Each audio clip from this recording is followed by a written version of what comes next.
L'apnea del son és un ofec que es produeix quan es tanca la via respiratòria al nivell de la gola.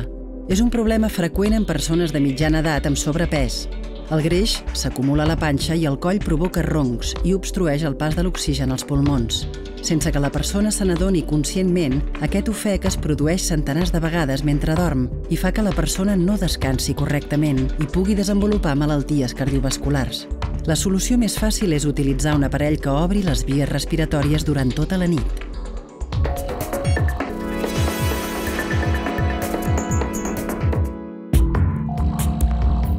Bé, estem en una guarderia que és un dels darrers llocs on es pot dormir, on es pot dormir en salut i on tot té cura de que el son sigui de qualitat. A mesura que ens anem fent grans i que van canviant alguns dels nostres hàbits, poden aparèixer malalties, poden aparèixer problemes de salut en relació amb el son. Ferran Barber és cap d'investigació en medicina respiratòria de l'Institut de Recerca Biomèdica de Lleida. Treballa com a cap del Servei de Pneumologia dels Hospitals Santa Maria i Arnau de Vilanova. Dormir és un mecanisme reparador. És el moment en què l'organisme classifica informació, reabasteix substàncies químiques i resol problemes biològics. Quan es pateix apnea del son, la persona pot arribar a despertar-se de manera inconscient fins a 700 vegades en una sola nit i això fa impossible el descans.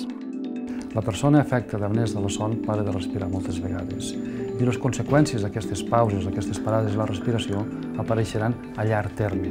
És una malaltia crònica. No estem parlant del perill que un tingui de morir-se quan dorm. Ningú es mor en una apnea durant el son.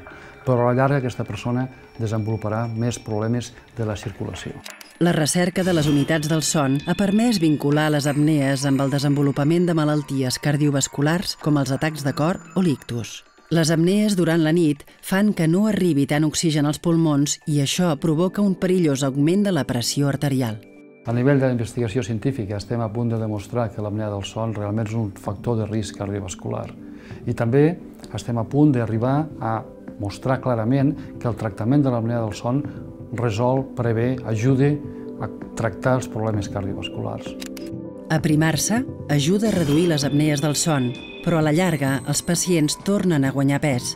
El tractament més eficaç acaba sent l'ús d'un aparell que subministra oxigen al pacient mentre dorm. D'aquesta manera, les persones afectades recuperen el descans perdut. Si volem disfrutar de la salut, hem de respectar el son i dormir el temps i dormir amb la qualitat que necessitem. I això depèn de nosaltres.